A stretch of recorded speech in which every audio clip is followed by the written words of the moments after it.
말씀 성경 본문은 출애굽기 17장 8절에서 마지막 16절 말씀까지입니다. 구약 성경 108쪽입니다. 출애굽기 17장 8절입니다.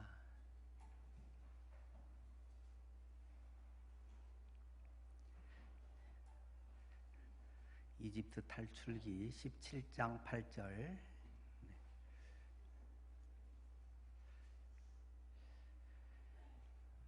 그때 아말렉이 와서 이스라엘과 르비딤에서 싸우니라.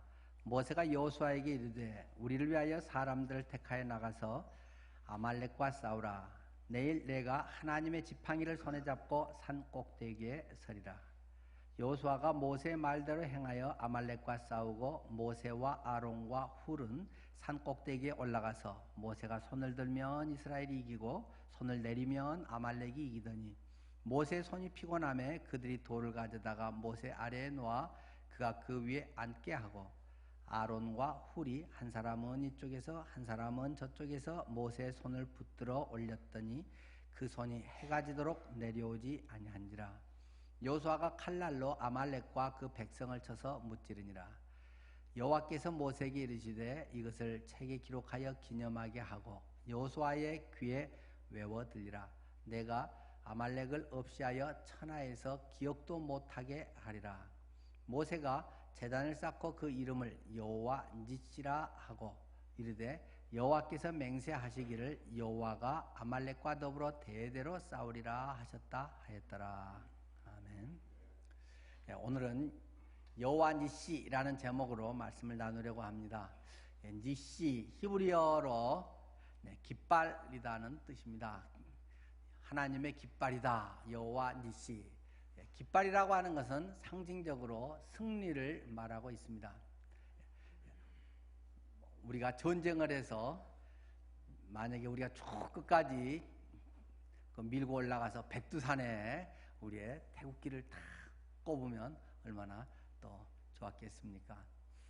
에베레스트 산에 올라가서 마지막에 태극기를 들고 또 사진을 찍고 에베레스트 그 등정을 축하하는 그런 것으로 보이죠. 우리 백마부대가 다 여기에서 백마말이 그려져 있는 그러한 군대 깃발을 그 승리의 정상에 꽂듯이 여호와 니시라고 하는 것은 하나님의 승리다. 하나님이 승리하게 하셨다. 하나님이 여러 가지 상황 속에서 이기게 하신 것을 우리에게 말해주고 있는 그러한 용어입니다. 오늘 우리는 그 세상 속에서 살아가는 그리스도인의 그런 모습, 우리가 세상을 살아갈 때 많은 어려움을 당한다는 것입니다. 그 속에서 하나님은 또 어떻게 우리와 함께 하시고 승리하게 하시는가, 우리가 승리하기 위해서는 또 어떻게 해야 하는가, 그런 부분들을 오늘 이 출애굽기 17장을 통해서 우리가 배우게 됩니다. 이스라엘 백성들이 노예 생활된 애굽에서 탈출하게 됩니다. 갑작스러운 탈출 속에서 부랴부랴 다 이제 떠나게 됐는데 지금까지 그들의 삶은 노예화되어 있습니다. 세속의 노예화되어 있고 돈의 노예화되어 있고 권력의 노예화되어 있고 명예의 노예화되어 있고 세상의 성공에 노예화되고 이러한 것 속에서 각가지 우상을 섬기던 애굽의 생활이었습니다. 뭘 많이 벌게 한다, 뭐 개구리같이 알 많이 낳는다, 체페라 신, 또 황소같이 힘있고 권력을 추구하는 그런 사람들이 섬기는 황소신 아피스, 뭐 이런 것들을 쭉 섬기고 그 사람들 속에서 그것이 인생의 목표처럼 살아가는 그러한 사람들이었다라는 것입니다. 하나님의 백성도 세상 사람과 아무 구별 없이 세상에 좋아 보이는 것을 똑같이 더 빨리 더 많이 차지하려고 하는 것이 그들의 속성이라는 것입니다. 그곳에서 하나님은 떠나라고 말씀하시면서 하나님의 사람 모세를 통해서 그들을 이끌어냅니다. 그들이 나와서 다시는 돌아갈 수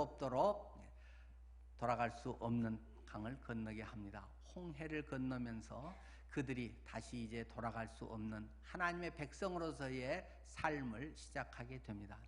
하나님의 백성의 삶을 결단하고 살아갈 때 우리의 모든 일이 만사 형통이 되면 얼마나 좋겠습니까? 하나님을 의지하고 나갈 때 가는 곳마다 착착 길이 열리면 얼마나 신나겠습니까? 물론 그런 것도 있습니다. 기적적인 방법으로 홍해가 쫙 갈라지고 그것을 지나면서 그들은 찬가를 부릅니다. 찬양을 했습니다. 그러나 그것을 나와서 얼마 가지 않아서 어려운 문제들이 계속 닥치더라는 것입니다. 그리스도인으로 바르게 살고 싶은데, 하나님의 자녀답게 살고 싶은데 우리에게 닥치는 현실은 만만치 않다는 것입니다. 오히려 세상 사람들보다 더 힘들 수 있다는 것입니다. 세상에 그대로 있으면 좋은 직장에서 좋은 여건 속에서 그거 누리면서 남같이 살 수 있는데 그것을 다 떠나라고 말씀하시는 것입니다. 그래서 그들은 알지도 못했던 그러한 길로 가게 됩니다. 네 조상들이 살았던 가나안 땅이다. 하나님이 약속했던 땅이다. 그것이 우리 아버지가 하신 말씀도 아니고 무려 400여 년 전에 있었던 까마득한 조선시대에 있었던 그러한 일을 지금 대통령이 누가 나와서 우리 가자라고 하면서 막 끌고 다닌다는 것입니다. 뭐가 도대체 어떻게 되는지 보장되는 건 아무것도 없고 닥치는 현실에 날마다 걸음걸음은 팍팍하기 이를 데가 없습니다. 그러면서 그들이 지금 르비딤이라고 하는 장소에 이르렀다는 것입니다. 이 17장은 르비딤에서의 사건 두 가지를 보여주고 있습니다. 르비딤에 이르렀는데 그곳에 1절 말씀부터 나오는 것에서는 목이 아주 타든다는 것입니다. 목이 마르다. 그것은 얼마나 현실적인 우리의 문제입니까? 다른 무엇보다도 정말 중요한 긴급한 문제 아니겠습니까? 우리가 날마다 살아가는 데서 생존의 가장 필수적인 요소입니다. 생존의 가장 중요한 문제라면 공기겠죠. 산소가 있어야 되겠지만 그 다음 우리의 현실에서의 가장 중요한 내가 뭔가 떠먹고 해결해야 되는 문제는 물입니다. 하루 이틀 우리가 물을 마시지 않으면 굉장한 어려움을 당하게 됩니다. 이 타는 목마름을 어떤 다른 것으로 해결할 수가 없습니다. 그 다음에는 이제 밥이라든지 다른 어떤 먹는 문제겠죠. 그러나 지금 이 물 문제로 가장 절박한 내 생명을 좌지우지하는 물 문제로 그들은 큰 고통을 당하게 됩니다. 하나님과 살아갈 때 하나님께서 뭘 풍성하게 더하고 뭘 많이 주고 적게 주고는 접어두더라도 최소한의 생존의 문제마저 하나님을 정말로 사랑하고 따르려고 하는데도 얼마든지 우리 삶 속에 닥쳐올 수 있다는 사실을 말씀하고 있습니다. 그래서 그들이 한 것은 당연히 불평이 터져나온다는 것입니다. 다퉜다라는 것입니다. 모세에게 원망을 해서 당신이 데리고 나와서 이렇게 됐다고 지도자가 똑똑하게 해야지 그것도 못하고 이게 물 있는 길을 미리 다 해서 우리 새 많은 대로 인도해야지 이게 뭐냐고 얼마든지 정책이 이래서 틀리고 저래서 잘못되고 얼마든지 비판이 많지 않겠습니까? 모세에게 하니까 모세도 황당하다는 것입니다. 별로 대책이 없죠. 그런데 여기 오늘 3절 말씀에 보면 2절 말씀에 먼저 그 후반부에는 모세가 이렇게 대답합니다. 모세가 그들에게 이르되 너희가 어찌하여 나와 다투느냐? 너희가 어찌하여 여호와를 시험하느냐? 갑자기 무슨 딴소리 하고 있어 라고 사람들이 말하지 않겠어요? 너희가 왜 지금 하나님을 시험하고 있느냐라고 말한다는 것입니다. 우리가 언제 하나님을 시험해요? 나는 지금 당장 목마른 건 물 좀 달라는 것밖에 없는데 물 없어서 내가 다른 멋있게 샤워를 하고 싶어서도 아니고 지금 마실 물이 없어서 마실 물 그거 조금도 없어서 그거 요구하는데 무슨 하나님을 시험한다고 해요? 하고 백성들은 따지고 있다는 것입니다. 이것이 훨씬 합리적이지 않습니까? 이것이 여러분 공감이 훨씬 잘 되지 않습니까? 만약에 여러분이 제게 항의하는데 왜 여러분 하나님을 시험하고 있습니까? 집사님 이렇게 한다면 그렇습니까? 하고 물러나겠어요? 경험이 없어갖고 사회생활을 안 해보니까 좋은 소리나 하고 있지 하나님 타령이지 이러지 사람들이 목사님의 깊은 뜻이 있다 그런 사람 별로 없습니다. 모세에게 다툼 불평을 터뜨리고 있다는 것입니다. 자, 그런데 그게 왜 하나님을 시험하는 것이냐? 마지막에 이제 7절에 있다 설명이 되어 있죠. 잠시 후에 말씀을 드리겠습니다.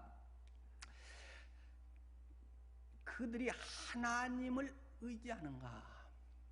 나의 가장 현실적 문제, 가장 절박한 문제, 이런 부분에서 지금 말하려고 하는 것은 이끌어 가시는 분이 하나님이시다. 너희의 인생 여정의 주인이 하나님이시다. 하나님이 너희의 필요를 아신다. 그것을 너희가 믿느냐? 그것을 신뢰하느냐?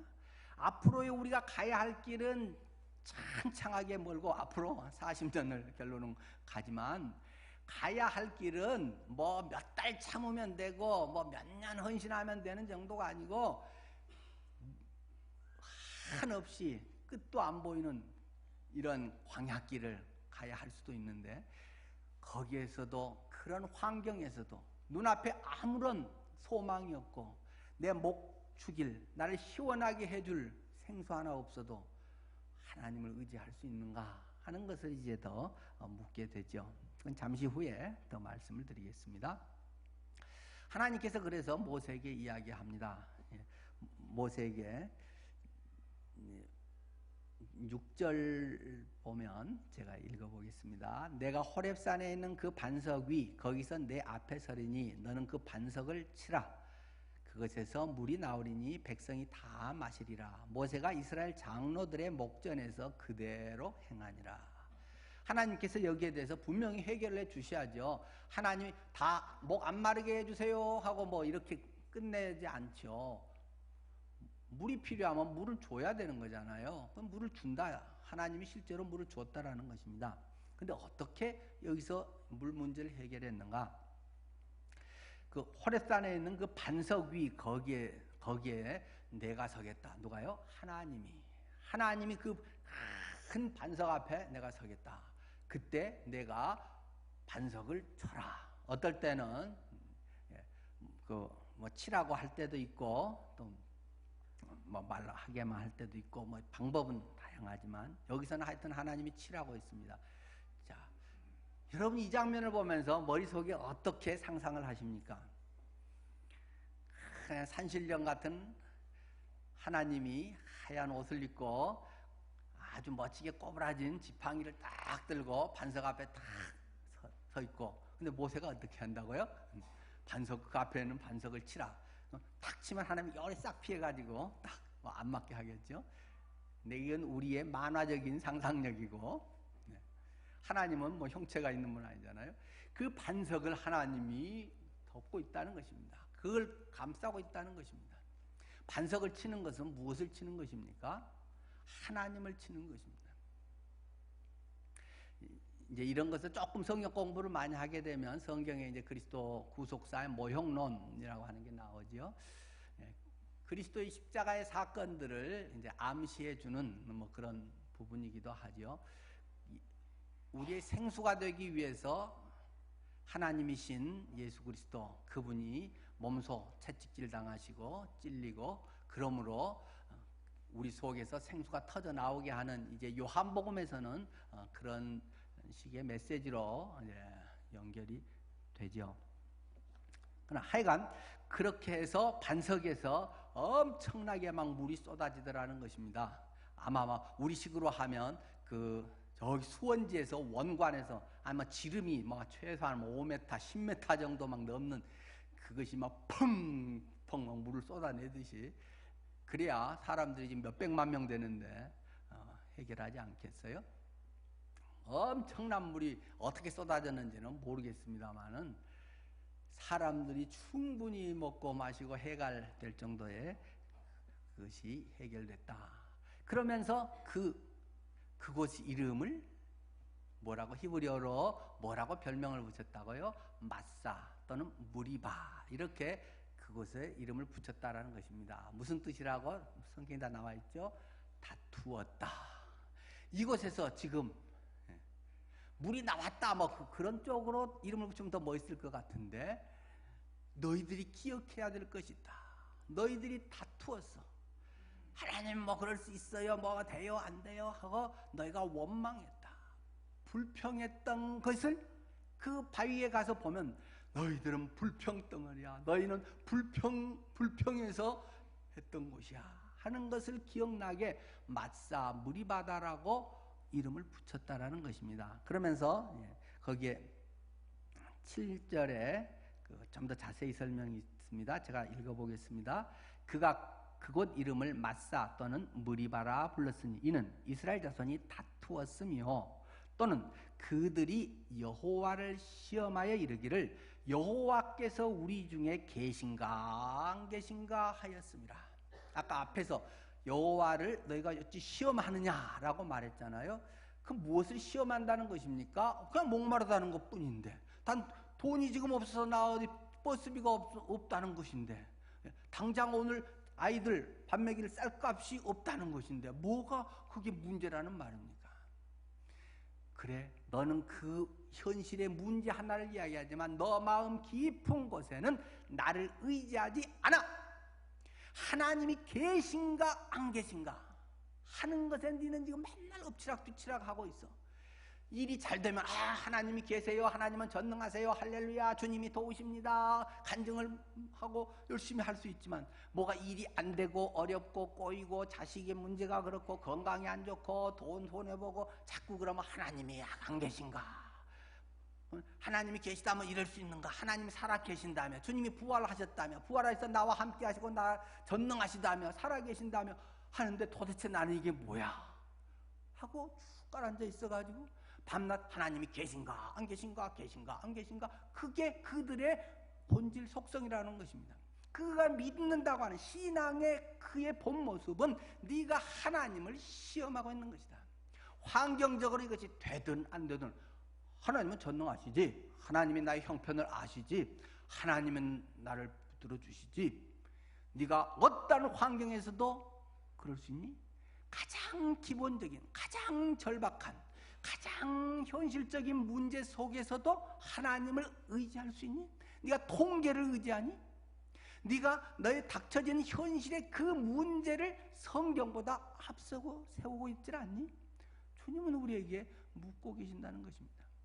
하나님의 백성이 그냥 가나안 땅에 탁 데려다 놓는다고 해서 하나님 백성답게 잘 사는 것이 아니고 그들의 가치관 속에, 그들이 수없이 새 속에 쩔어 있기 때문에 세상의 가치관과 세상의 합리성과 세상의 그 많은 것들 속에 완전 젖어 있기 때문에 하나님의 그런 정신, 하나님의 마음, 하나님을 온전히 의지한 하나님의 전능성을 그들은 믿지 않는다는 것입니다. 자기 힘으로 뭐 좀 하고 자기가 뭐가 있으면 내세우고 아니면 푹 기가 죽고 열등감과 우월감이 그냥 수시로 엎치락뒤치락 하는 것이 우리들의 모습이라는 것입니다. 중요한 것은 네가 하나님을 의지하는가, 하나님이 계신가 안 계신가를 네가 이 절박한 문제에 닥치니까, 뭐 물이 많을 때는 표가 안 나는데, 본색이 안 드러나는데 가장 생존에 가장 절박한 현실에 중요한 문제에 부딪히니까 그것이 그냥 밖으로 들통이 나더라는 것입니다. 자, 그러면서 오늘 본문의 말씀을 이야기하고 있습니다. 8절이죠. 그때에, 앞에 이 반석에서 물이 나온 사건과 함께 그때에 또 이 르비딤에서 한 가지 문제가 있다. 우리가 하나님의 백성의 삶을 살려고 구름기둥과 불기둥을 따라가면서도 어려운 문제는 항상 내재해 있다는 것입니다. 하나님의 말씀을 따른다고 그저 모든 게 쉽게 되고 아무것도 안 하고 모든 게 다 잘 되는 것만은 아니라는 것입니다. 물론 하나님께서는 특별한 하나님의 그런 역사들을 종종 경험케 하셔서 지치지 않게 하시고 하나님의 또 살아계심을 경험케 하는 일이 수없이 많으시지요. 그럼에도 사람들은 늘 안 되는 쪽을 늘 더 초점을 가지고 그것을 더 세지 하나님께서 베풀으신 그 이상의 수없이 많은 것에는 별로 모르잖아요. 요즘 우리가 말씀 감사의 삶을 살면서 어떻습니까? 하루에 5개 뭐 쓸 게 그 매일 있을까? 저도 요즘 하면서 하루도 안 빼고 5개씩 꼬박꼬박 전부 쓰고 있습니다. 쓸 건 너무나 많습니다. 사건도 있고 마음도 있고 뭐 여러 가지 환경적으로도 있고 때로는 안 된 것도 감사한 것도 있고, 그전에는 뭔가 된 것, 사건 중심에 보이는 것, 바뀌어진 것에 자꾸 초점을 뒀는데 점점 성숙해진다는 것은 무엇이겠습니까? 그 있는 속에도 얼마든지 감사거리가 많이 담겨져 있다는 것입니다. 하나님께서 더 뭘 안 주셔도 이미 이것으로도 넘칩니다라는 것을 하나하나 깨닫게 된다는 것입니다. 전에는 뭘 잘하지 못해서 그것이 부족하면 열등감이었던 게 지금은 그냥 이렇게 숨쉬고 이렇게 지내고 소박하게 사는 것도 너무 감사한 일이고 그것보다 더 행복한 게 있을까 싶을 때도 많지 않습니까? 늘 우리에게 그런 말이 있죠. 뭔가 모르는 것이, 모를 상태로 되는 것이 어쩌면 가장 좋은 것이다. 여러분의 심장이 어디 쪽에 있습니까? 약간 왼쪽에 있습니까? 오른쪽에 있습니까? 그 오른쪽에 있으면 뭐하고 왼쪽에 있으면 뭐하겠어요? 열심히 뛰어서 움직이면 되죠. 전에 우리 침례 받았던 그 지희자매, 임지자매님 말고 김미희자매는 심장이 우리하고 반대쪽에 있어서 좀 어려서부터 좀 많이 어려움이 있었던 자매이기도 한데, 그런데 건강한 사람은 심장이 오른쪽에 있는지 왼쪽에 있는지도 모르죠. 맹장이 왼쪽에 있는지 오른쪽에 있는지 그것도 알면 뭐 하겠어요? 그런데 아픈 사람은 너무 잘합니다. 뭔가가 안 좋은 사람만 심장이 막 벌떡벌떡하고 날마다 체크해야 되고, 건강한 사람은 뭐 체크도 안 해도 되고 음식도 이거 신경 안 쓰고 그냥 먹어도 되고, 모르는 게 훨씬 건강한 징조일 때도 있죠. 물론 건강은 다른 면도 있습니다만은, 우리의 여러 삶에서 와, 나는 심장이 지금 벌떡벌떡 뛰고 있어 감사하다. 60번에서 한 80번 정도 뛰고 있어서 나는 정상에서 건강하다. 그런 거 몰라도 그냥 아무 신경 안 쓰고 그냥 자고 먹고 밥 먹고 해도 심장이 나도 모르게 뛰고 있는 것만도 너무 감사하지 않겠어요? 심장병 환자가 볼 때는 말입니다. 우리 속에 보려고 하면 감사의 거리는 하루에 50개는 적어도 쓸 수 있습니다. 아마 저보고 쓰라도 한 50개씩은 하루에 쓸 수 있을 것 같아요. 감사거리가 훨씬 많습니다. 근데 이 이스라엘 백성들이 하나님의 땅에 들어가 살아야 되는데 속은 여전히 대부분의 좋은 것보다 좀 잘 안 되는 몇 개, 내가 원치 않은 몇 개, 그것에 계속 끌려다니면서 마음이 계속 불편하다는 것입니다. 자, 그들이 지금 그랑 가운데 부딪히고 있는 문제가 아말렉과의 싸움이라고 하는 것이죠. 아말렉을 이제 영적으로 해석한 분들은 우리의 육신, 우리의 본성 속에 담고 있는 계속적으로 떼낼 수 없는 이제 이런 육신을 아말렉이다 이렇게 해석하는 이제 영적인 분들도 있습니다. 그런데 뭐 그건 접어두고라도 아말렉이라고 하는 이스라엘에 계속 손 밑에 가시 같은 그런 존재가 족속이 있다는 것입니다. 지금 이스라엘 백성들이 그렇잖아 또 목 타서 죽겠고 그래가지고 겨우 해결돼서 뭐 좀 이제 해보려고 하는데 그 지역을 떠나지도 않았는데, 그 문제에서 완전히 자유롭지도 않은데도 또 와서 갈구고 계속 괴롭히는 문제거리가 된다는 것입니다. 그들이 이스라엘을 침략을 해서 이스라엘에게 큰 고통을 주고 뭘 뺏어가기도 하고 죽이기도 하고 이런 어려움을 처하게 한다는 것입니다. 그때 해결책이 여러분이 잘 아시는 것대로 모세가 산에 올라가서 기도를 하고 여호수아가 또 군사들을 데리고 전쟁을 하는 거 아니겠습니까? 우리가 이 세상 살아가면서 우리의 영적 승리의 비결, 우리의 현실적인 것에도 마찬가지겠죠. 첫 번째 중요한 것은 하나님 앞에 나아가는 것입니다. 모세가 그들을 이끌어가고 계시는 하나님을 의지하면서 산에 가서 기도를 한다는 것입니다. 그런데 성경에 보면 그것에 대해서 9절에서 꼭 빠뜨리지 말고 할 것을 설명하고 있는데요. 9절에 모세가 여호수아에게 이르되 우리를 위하여 사람들을 택하여 나가서 아말렉과 싸우라. 내일 내가 하나님의 지팡이를 손에 잡고 산 꼭대기에 서리라. 하나님의 지팡이를 내가 손에 잡고 산 꼭대기에 가서 기도하겠다라는 것입니다. 여러분은 모세가 기도할 때 이 지팡이라고 해봅시다. 이것을 오른쪽에 들고 기도를 했겠어요? 왼쪽에 들고 했겠어요?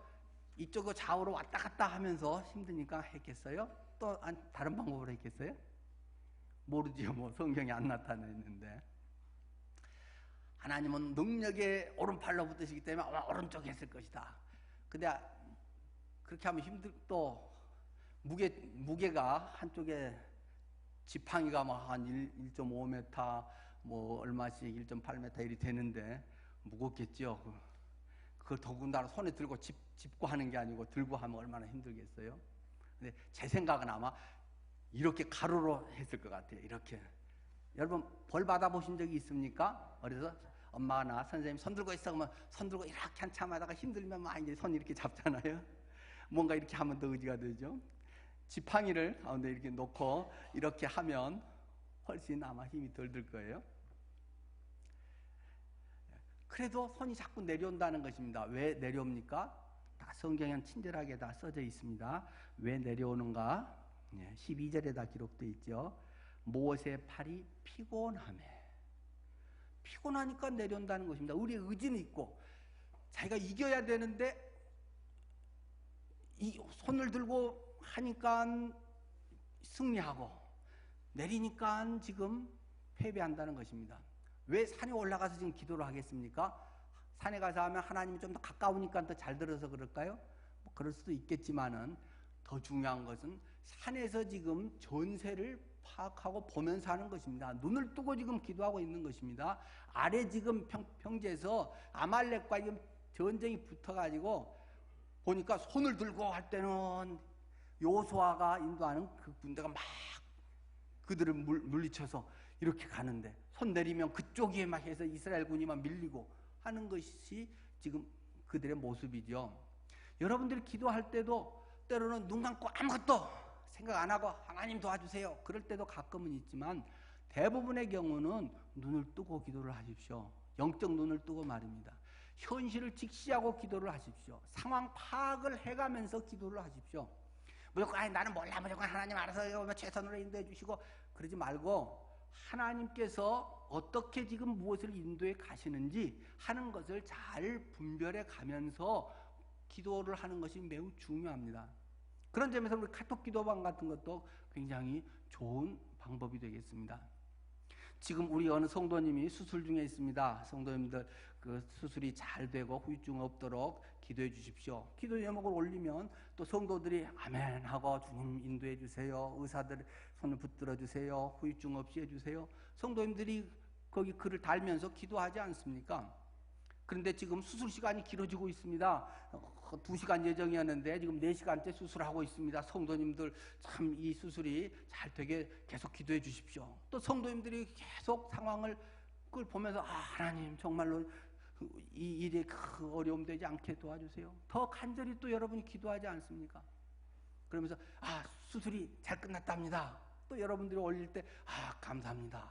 그럴 때 함께 한 마음도 물론 될 뿐더러 그러한 상황들에서 적절하게 기도할 수 있는 것입니다. 우리의 어떤 문제에서 현실을 직시하는 것들이 필요합니다. 자칫하면 그리스도인데 전지전능 하나님이 다 알 거고 나는 물론 틀에 박힌 자칫하면 그런 기도만 반복할 가능성이 있습니다. 하나님 지금 이렇듯이 이렇다네요. 내가 보고 안 해도 주님은 잘 아시지요. 그렇지만 그 속에 하나님의 도우심을 더 간절히 원하고 그런 절박한 상황 속에 하나님 지금 우리가 밀리고 있어요. 하나님 지금 우리 성도 수술하고 있는데 피가 멎지를 않아요. 하나님 이 빨리 지혈이 될 수 있도록 도와주세요. 성도들이 간절히 기도하면서 하나님 지금 피가 필요해요. AB형 피가 지금 필요하답니다. 필요한 수혈자가 모아지게 해주세요. 기도를 하고 그런 가운데서 그런 것들이 적절하게 잘 될 수 있는 것입니다. 우리의 여러 가지 현실의 문제 그런 것에서 영적 눈을 뜨고 실제로 육체적 눈도 떠도 좋고 하나님 앞에 현실을 직시하면서 상황을 잘 분별해 가면서 우리가 지금 밀리고 있네요. 하나님 여호수아에게 힘을 더해 주세요. 하나님 우리가 기도하고 있다는 걸 기억나게 해주세요. 하면서 기도하고 있는 것입니다. 아론과 훌이 근데 옆에서 왔다. 하여튼 그 기도한다는 건 무엇이겠습니까? 하나님을 전적으로 의지한다는 것입니다. 이렇게 하나님 인도해 주세요.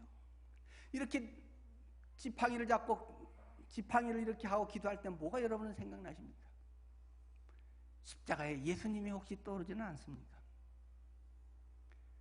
모세가 손을 들고 지팡이에서 나무 십자가에 매달리신 예수님처럼 그 진액을 다짜서 하나님 저 영혼을 인도해 주세요. 하나님의 백성을 불쌍히 여겨주세요. 하나님 저렇게 연약해서 쓰러지려고 합니다. 도망가려고 합니다. 하나님 나약한 가운데서 떠나 안일하게 저렇게 살아갑니다. 주여 붙들어 주시옵소서. 하나님 저 영혼의 상처받은 심령을 치료하여 주시옵소서. 아버지 하나님이여, 주님께서 붙들어 주셔서 아버지 하나님이여 이 전쟁이 승리가 돼서 주의 이름을 드러내게 하옵소서. 간절한 기도가 응답이 된다는 것입니다. 이 일에 약하고 혼자만 기도하기는 힘들다는 것입니다. 당신 기도 용사고 기도 잘하니까 당신 기도 전담이 아니라 두세 사람이 모이는 것에 함께한다. 내가 함께 모여서 성도가 기도할 때 누구라도 약해질 수 있는데 그때마다 이쪽 손을 붙들어주고 저쪽 손을 붙들어주고 서로가 붙들어주면서 서서하게 힘들면 앉아서 하세요. 그러면서 끝까지 기도로 동참하면서 그 일들을 지원한다는 것입니다. 하나님의 그런 역사 가운데 예수 그리스도의 십자가의 죽으심을 통해서 우리의 유익이 되듯이 그 고통과 기도의 때로는 힘든 터널을 통과하면서 하나가 되고 하나님의 역사를 경험하고 전적으로 주를 의지하고 하나님 제가 가진 것이 뭐가 있습니까? 하나님 우리 백성들이 언제 신무기를 가지고 애굽을 나왔나요? 언제 우리가 군사 훈련을 받고 지금 나왔나요? 하나님 나오라고 해서 그냥 나와서 내가 학력이 좋습니까? 하나님 제가 돈이 있습니까? 제가 건강이 있습니까? 하나님 하나님의 백성 하나님이 책임지시지 않습니까? 주여 사랑해 주십시오. 이 영혼을 주여 붙들어 주십시오. 간절한 모세 함께하는 아론과 훌의 기도 속에서 하나님의 그런 전쟁의 영적 싸움에 세상의 이 강력한 훈련받은 아말렉의 군사들을 물리칠 수 있게 된다는 것입니다. 또 한 가지, 자칫하면 신앙 좋은 사람들이 요거 한 면에만 치우치기 쉽습니다. 그러나 성경은 우리에게 잘 균형을 보여주면서 제시하고 있는 것이 여호수아가 군사들을 뽑아나가서 열심히 싸운다는 것입니다. 여호수아가 착 앞에 서서 칼을 빼매 그 칼에 햇빛이 레이저 광선처럼 반사되며 그 빛을 받는 사람마다 다 아말렉은 그 자리에서 퍽퍽퍽 쓰러지니라. 이러면 얼마나 좋겠습니까마는 여호수아 칼도 똑같고 햇빛이 비쳐도 아무도 죽지도 않고 한 번 찔렸다고 다 죽는 것도 아니고 여호수아도 뭐 좀 다치지 않았을까요? 살짝 스치면서 여기 뭐 끓기기도 하고 그 위험한 속을 뚫고 들어갔다 나갔다 하면서 칼을 휘두르고 죽을 고비를 가슴이 철렁 내려앉는 것을 경험하기도 하고 그 이스라엘 백성들이 그를 따르고 그런 가운데서 그 아말렉을 물리친다는 것입니다. 우리의 현실 속에서도 실력이 있어야 된다는 것입니다. 영성과 하나님을 의지하는 하나님의 전능하심을 의지하는 것과 함께 동시에 우리가 가져야 할 것은 실력, 능력도 필요하다는 것입니다. 물론 모세의 기도가 더 우선적으로 기록되어 있듯이 그것이 전제되는 것이 더 중요합니다만은 자칫하면 하나님 알아서 다 하세요. 주님이 책임진다면서요. 하고 내가 너무 나태하지는 않은가, 너무 게으르지는 않은가, 뭔가 실력을 쌓았는데 너무 우리가 소홀하고 있지는 않는가 점검해 봐야 됩니다. 학교 다니는 사람은 기도하면서 열심히 공부해서 성적도 좋아야 되지 않겠습니까? 열심히 공부해서 합격도 해야 되지 않겠습니까? 직장에서도 저 사람은 전문가야 라고 남들이 알아줄 정도로 실력이 있어야 되지 않겠습니까? 저 사람은 교회 다녀, 기도 잘해, 저 사람은 되게 착해, 남 잘 도와줘. 근데 자기 일 맡겨놓으면 자기 일은 잘 못해. 구조조정 1순위지. 당연히 하나님 왜 이런 시험을 주십니까? 아니라 너는 실력이 없어서 그 자리에는 어울리지 않아. 다른 일 찾아야지. 자꾸 기도로 모든 걸 땜빵을 하려고 혹시라도 하고 게으른 것을 합리화한다면 안 되는 것입니다. 늘 이야기할 우리가 예화로 들은 거 있지 않습니까? 여러분의 자녀가 굉장히 지금 중요한 병에, 큰 병에 위험한 수술을 해야 될 상황이 있다고 하면 여러분은 믿음 좋은 인턴 의사에게 데리고 가서 수술해 주세요 하겠습니까? 아니면 우리나라 명의로 유명한 서울대에서 10,000건 이상 그것에 성공을 하고 서울대 명의 유명한 교수가 있다면 그분은 예수님 안 믿는데 그분에게 데리고 가서 수술하겠습니까? 당연히 서울대 교수에게 데리고 가서 수술하지. 누가 인제 막 면허 시험하고 인턴 아무리 기도하고 해봐야 실력 없으면 최선의 수술을 할 수가 없습니다. 어쩌다가 한번 될지 모르지만 다 될 수가 없습니다. 안 믿어도 수 없는 임상실험과 수없이 논문을 연구하고 공부하고 명의로서 한 그 사람이 당연히 잘 고치고 그 사람한테 데리고 가지 않겠습니까? 혹시 그 의사한테 빨리 입원할 수 있는 길이 없나? 아는 사람 없나? 빨리 입원하게 해주세요. 막 주위에 아는 사람 다 동원해서 입원하게 해달라고 당연히 그러지. 누가 크리스찬 인턴에게 마음은 착해요. 마음 착한 게 지금 필요한 게 아니고 아이 병 고친 데는 의술이 필요하다는 것입니다.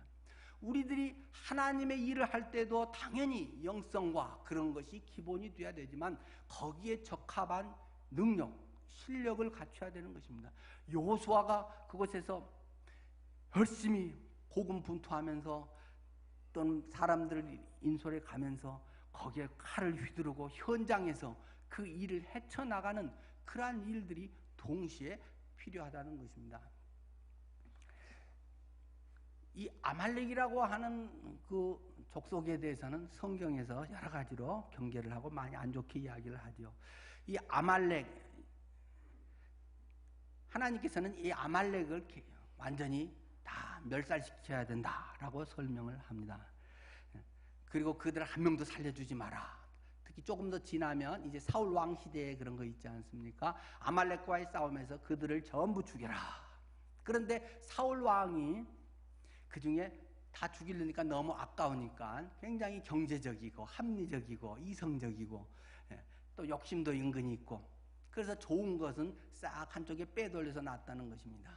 왕도 죽이라고 했는데 왕도 이거 앞으로 이용하면은 많은 도움도 될 것 같고 왕도 딱 살려놓고 사무엘이 갔을 때 다 시킨 대로 했습니까? 아, 예, 다 했습니다.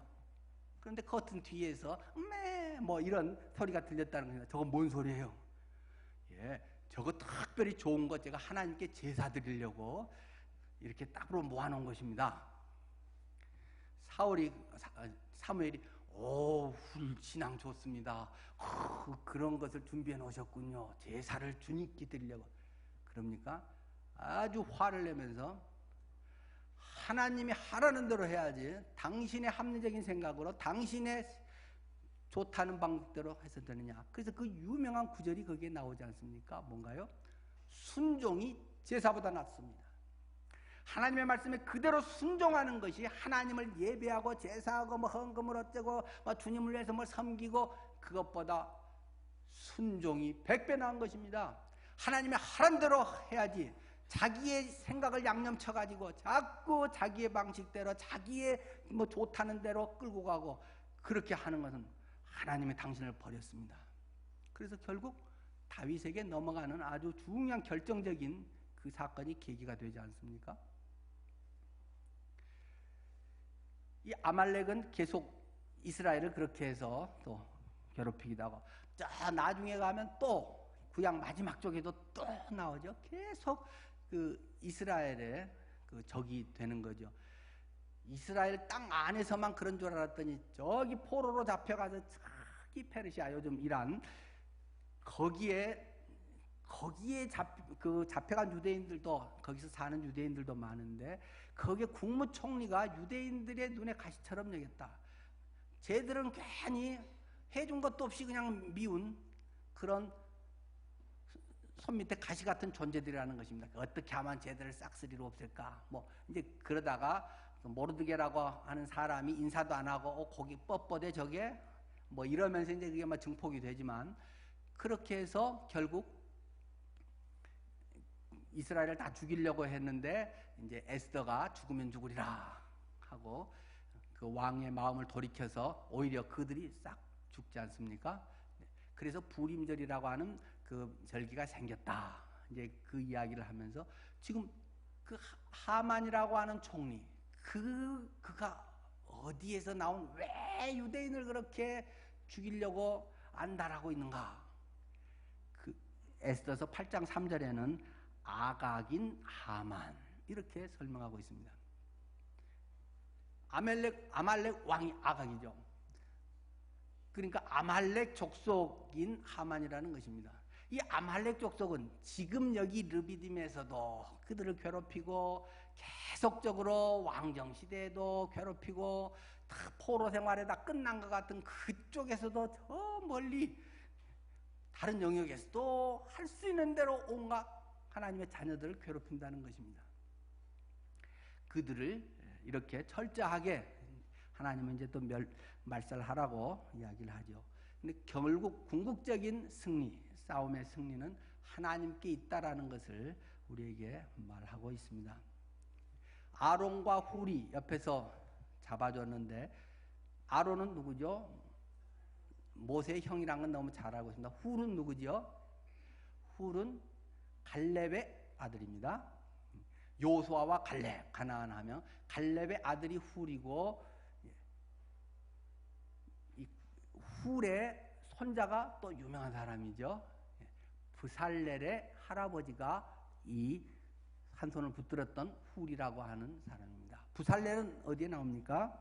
나중에 출애굽기 31장 3절 6절에서랑도 이야기하죠. 성막을 짓는데 하나님께서 특별히 어떤 사람을 불러서 그 일을 맡긴다는 것입니다.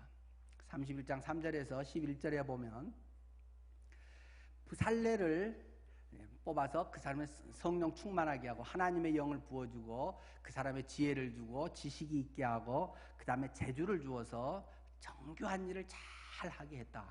그래서 브살렐을 정으로 세우고 오홀리압을 부로 세워서 성막을 만들게 했다는 것입니다. 하나님의 집을 만들게 한 거기에서 그 사람이 뭐 떡상도 만들고 그 금촛대도 만들고 또는 그 언약궤도 만들고 이러한 많은 중요한 것들을 아주 직접 이게 조각도로 새겨가면서 최고의 작품을 만든다는 것입니다. 성령에 충만하고 하나님을 사랑하고 그런 가운데서 그들이 최고 솜씨가 있어야지 그것만 있어갖고는 또 하겠어요? 그것을 할 수 있는 실력을 갖추게 하고 재능을 주셔서 그 일을 하게 하셨다는 것입니다. 재능의 방법은 다 다르겠죠. 뭐 지식으로 하는 것도 있을 거고 몸으로 하는 것도 있을 거고 예술로 하는 것도 있을 거고 또 뭐 잘 들어주는 것도 있을 거고 방법은 사람마다 다 다르겠지만 하나님은 성령의 충만함과 그 사람의 잘할 수 있는 것들을 통해서 이 세상에서 승리하는 여호와 니시의 삶을 살아가게 한다는 것입니다. 여러분들의 삶에서 그러한 은혜를 날마다 누리기를 바랍니다. 이 말씀과 그리고 감사의 삶을 통해서 여러분이 그런 생활을 계속 잘 하시길 바라고 오늘은 이재숙 집사님께서 잠시 간증을 하시겠습니다.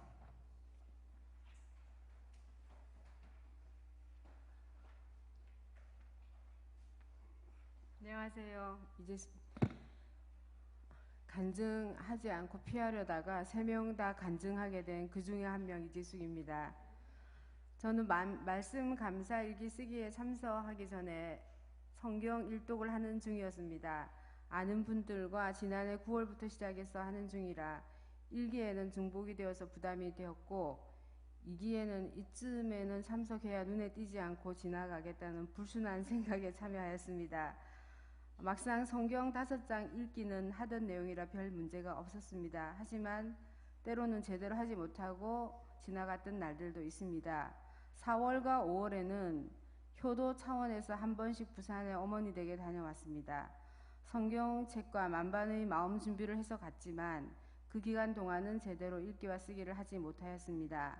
친정 어머니는 범어사라는 절에 다니시면서 불교를 믿으시는데 새벽부터 일어나셔서 기도를 하십니다. 그런 중에도 저는 피곤하다는 핑계로 이불 속에서 눈을 뜨지 못하고 잤습니다. 성실한 불교인의 생활 태도는 저에게 많은 깨우침을 주었습니다. 갔다 온 후 기억을 더듬어 밀린 감사 내용을 쓰기도 하였습니다. 감사 일기를 쓰면서 경우에 따라 딱히 쓸 것이 없는 때도 있었습니다. 어떨 때는 감사 내용이 마음에 꼭 와닿지 않아 감사의 정도가 가볍게 스치는 만큼일 경우도 있었습니다. 제 자신이 감사에 익숙하지 않다는 것을 알 수 있었습니다. 일어나자마자 성경 5장 읽고 자기 전에 감사일기를 쓴다는 최전현 자매님이 생각났습니다. 중고등부 교사로 제가 있었지만 제자가 더 나은 것이요. 이 부족한 중에 한 가지 뚜렷한 감사 제목이 있습니다. 저희 짝이 된 명희숙 자매님과 매일 교제할 수 있게 되었습니다.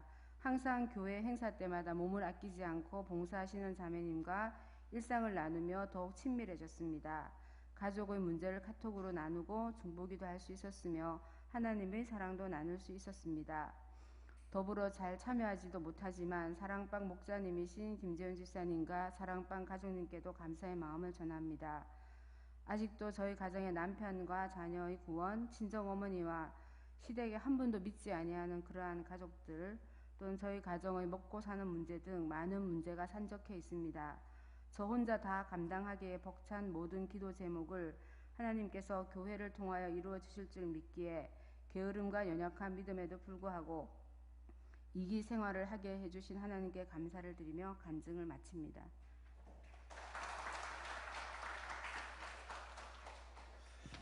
네, 하나님을 끝까지 붙들고 믿음에 승리하는 우리가 되기를 바랍니다. 우리 다 함께 찬송가